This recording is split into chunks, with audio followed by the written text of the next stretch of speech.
75 साल आज़ादी के हम मना चुके हैं और अब 2 अक्टूबर से यानी कि गांधी जी के जन्मदिन से हम नेहरू जी के जन्मदिन तक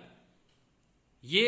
पैन इंडिया आउटरीच प्रोग्राम के तहत देखेंगे कि अगले 25 साल में हम भारत को कहाँ देखते हैं।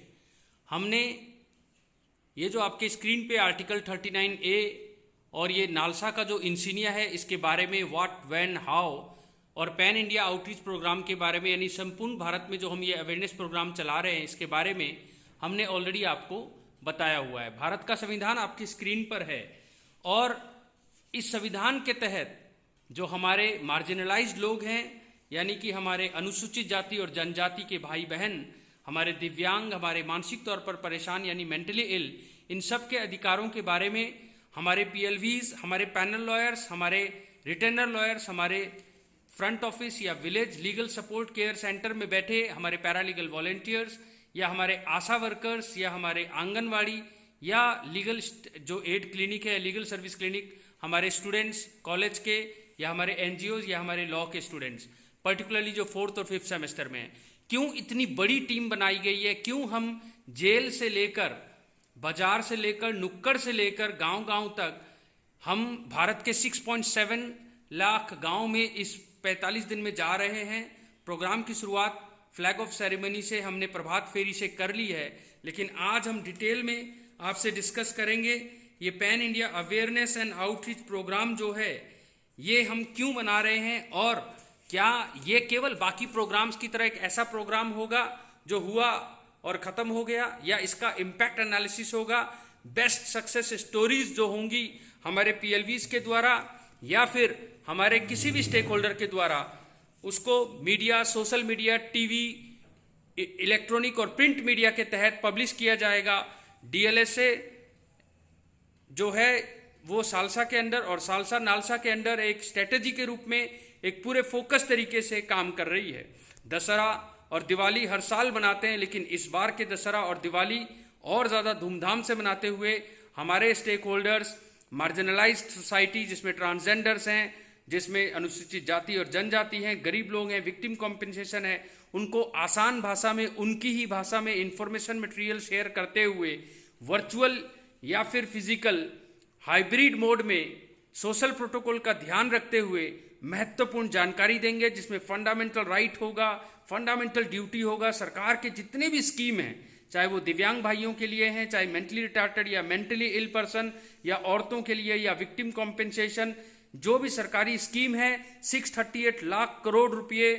आज से 10 साल पहले का भी अगर हम बजट देखें तो सोशल जस्टिस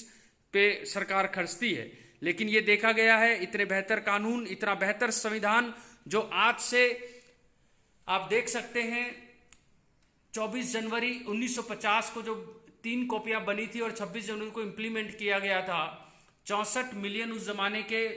यानी कि 64 मिलियन रुपीस का खर्चा करके 22 कमेटी के द्वारा वर्ल्ड का लेंथीएस्ट कॉन्स्टिट्यूशन 2 साल 11 महीने 18 दिन में बन के तैयार हुआ। भारत को सोने की चिड़िया बनाने का ये सपना जो है वो कभी हमारे अंबेडकर जी ने लिया था। और हम अलग अलग तरीके से देखते हैं कि जो यूनियन जुडिशरी है और स्टेट जुडिशरी है, इसमें जुडिशियल ऑफिसर्स को ही सेक्शन 9 के अंदर लीगल सर्विसेज अथॉरिटी एक्ट में अपॉइंटमेंट दे के ये जो आर्टिकल 39A में आप access to justice for all का सपना देख रहे हैं, न्याय सबके लिए, वो सबके लिए क्या पॉसिबल है 6.7 लाख गांव में, और जिसमें सिरमौर में 545 जो है वो गांव है और ग्राम पंचायत 259। और मैंडेट के हिसाब से कोशिश ये करना है कि 3 बार एक जगह जाया जाए, वर्चुअल या फिजिकल, और लोगों को अवेयर किया जाए ताकि एक्चुअल में कोई इम्पैक्ट आए और बेनिफिट हो। कई इनोवेटिव टूल्स के साथ, जैसे ये चार्ट है, या हमने आपको फूड सेफ्टी के ऊपर जब नहान में नमक नकली निकला या आपने देखा ब्रेड में कीड़ा, तो हमने स्कूल, कॉलेज और लॉ स्टूडेंट्स की मदद से स्किट किया। इस तरह के इनोवेटिव प्रोग्राम से हमने केवल प्रोग्राम नहीं बनाना है, हमने सक्सेस स्टोरी क्रिएट करने, एक्चुअल बेनिफिट किसी को मिला क्या उसका सुनते हुए कोई परचेजर ने सेक्शन 40 में अपनी पावर एक्सरसाइज करते हुए किसी दुकान में गए और जाकर उसको फूड एनालिस्ट के पास ले जाकर उसकी रिपोर्ट से डेजिग्नेटेड ऑफिसर और फूड कमिश्नर के तहत जज साहब के पास वो केस लेके आए और इस तरह से फूड सेफ्टी के ऊपर एक्चुअल में कोई फर्क पड़ा? जब हमारे रिमांड लॉयर्स, हमारे लर्नेड पैनल लॉयर्स अपने फ्रंट ऑफिस, अपने जेल जहां भी जा रहे हैं, तो वहां पर एक्चुअली में कोई लेडी या जो इनमेट है, जेल इनमेट या जेंट्स जिनका कोई अंडर ट्रायल है या जिनका बेल रिजेक्ट हो गया है, वो high court, honourable high court में अपील करना चाहते हैं, रिवीजन डालना चाहते हैं, तो उनको एक्चुअली में उनका जो है माउथ पीस बनकर उनको एप्लीकेशन भरवाया। हमने अपने पोस्टमैन को ट्रेनिंग दी है उनके स्मार्टफोन के थ्रू। क्या उन्होंने अपने लेवल पे किसी भी ऐसे को, जैसे कोई चोट लगी और एक्यूज का पता नहीं चला, या कोई और भी विक्टिम, या पोक्सो या चाइल्ड विक्टिम या दलित विक्टिम या ट्रांसजेंडर विक्टिम या सेक्सुअल हरासमेंट का विक्टिम, किसी भी तरीके के विक्टिम को एक्चुअली में उनको जो मोबाइल ऐप है उसमें भरकर हमारे तक बात पहुंचाई?